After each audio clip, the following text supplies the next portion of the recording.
राम राम, जय श्री राम। ध्यान का महत्व। संसार का भाव करके मन को एकदम भगवान में लगा देवे। सत्य को धारण करने वाली बुद्धि अचल होती है। संस्कारों का निरोध होने पर समाधि होती है। बुद्धि में तीन बात आने पर यह बात समझ में आ जाती है। यदि बुद्धि पवित्र हो जाती है तो सब बात समझ में आ जाती है। बुद्धि निष्काम भाव से पवित्र होती है, उससे भी ज़्यादा नाम जप से होती है। ध्यान से स्थिर होती है। सत्य शास्त्रों के अध्ययन से तीक्ष्ण हो जाती है। ये तीन बातें आवश्यक है। श्रवण, मनन, निधि आसन की आवश्यकता है। यह सब एक ही बात है। भजन, ध्यान, सत्संग, इन तीनों से बुद्धि तीक्ष्ण, स्थिर और पवित्र हो जाती है। साधनों में वैराग्य और उपरामता, इन दोनों का होना बहुत आवश्यक है। शास्त्र अध्ययन न हो तो गीता तो पढ़ लो। वैराग्य जब जब हुआ तब तब ध्यान में और किसी भी बात की कमी नहीं रही। उपरामता की जाति वैराग्य है। वैराग्य होकर उपरामता होती है। पवित्र देश में अपना आसन लगाना चाहिए। यह भूमि बड़ी अच्छी है। स्वाभाविक वैराग्य है। यहाँ स्वाभाविक उपरामता है। आसन के लिए रेणु का आसन स्थिर और सुखपूर्वक होना चाहिए। आराम से हो, नहीं तो हमारा ध्यान आसन पर जाएगा। विघ्न बहुत आते हैं। चंचलता और आलस्य को निकाल डालो, फिर ध्यान होगा। आलस्य निंद्रा के अंतर्गत आता है। भजन, ध्यान, सत्संग से सभी विघ्न नष्ट हो जाते हैं। विवेक पूर्वक जो मनन है वह आलस्य को खा जाता है। नाम जप विपेक्ष खो जाता है। जैसे साबुन से कपड़ा साफ हो जाता है, वैसे नाम जप से मन साफ हो जाता है। फिर उपरामता और वैराग्य हो जाते हैं। फिर विघ्न तो ठहर ही नहीं सकते। नाम जप मन से, जीभ से, होठ से हो सकता है। जिह्वा से, श्वास से, आँख नाक बंद करके अनहद शब्दों से जो शब्द होता है उसमें नाम का संबंध जोड़ दे। फिर सुषुम्ना से संबंध जोड़ दे तो वह भी श्रेष्ठ है। जो मन के संकल्प से हो वह मानसिक नाम जप है। यह कर्म से एक एक से श्रेष्ठ है। स्वतंत्र मन से जप करना बहुत कठिन है। जैसे आप भोजन करते हैं पर मन कुछ और काम करता है और उन संकल्पों की जगह राम की आकृति को देखे।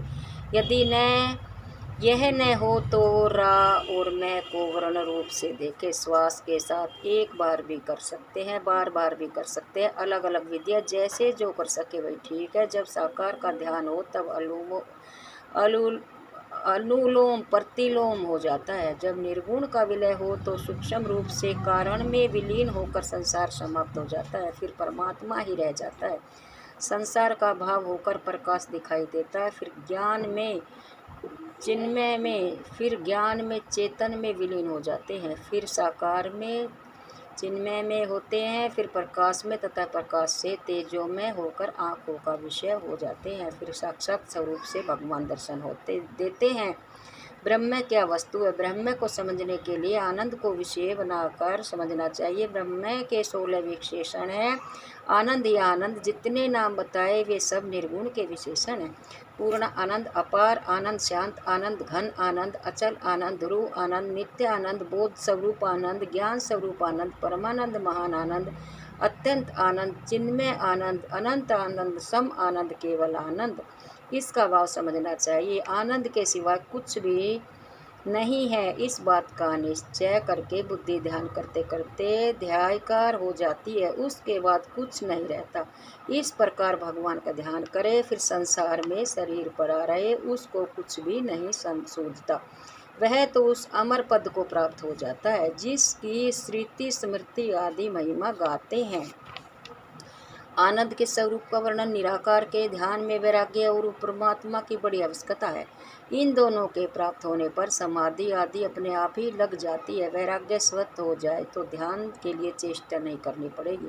हमारे तो थोड़ी सी ही उपरामता हो जाती है तो स्वतः ही ध्यान हो जाता है।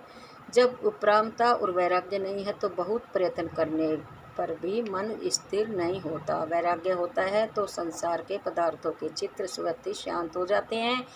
मेरे तो किसी समय इस तरह की झलक रास्ते चलते चलते आ जाती तो मन करता कि यहीं बैठ जाए। लोग लाज से नहीं बैठते, फिर दूसरी जगह जाकर बैठकर ध्यान करते। ध्यान के समान साधन नहीं है, यहाँ वैराग्य हो जाता है। यह शतान भोगी के लिए अनुकूल नहीं है, जितने भोग पदार्थ साधक के लिए बाधक है। भोगी के लिए आराम देने वाले होते हैं। मेरी स्वाभाविक की वृत्ति रहती है कि कहीं तीर्थ पर जाता हूँ तो देखता हूँ कि ध्यान के लिए स्थान कैसा है।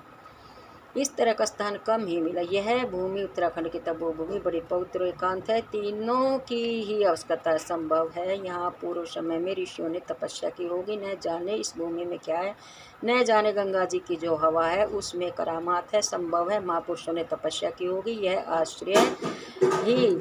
आश्रम ही ऋषियों जैसा है। बहुत वर्षों से देखता हूँ, यह मालूम देता है कि यह जगह ऋषि सेवित है। जैसे कोई हिंसक जगह होती है तो वहाँ बैठने में हिंसा के परमाणु आ जाया करते हैं। हम लोग ध्यान करने के लिए आए हैं, हमारे सिवाय यहाँ कौन आता है। नज़र उठाकर देखा जाए तो चारों तरफ वन ही वन दिखाई देता है। वट वृक्ष का दृश्य भी बड़ा उत्तम है। गंगा जी की धमनी मानो ब्रह्मचारी वेद का पाठ करते हो।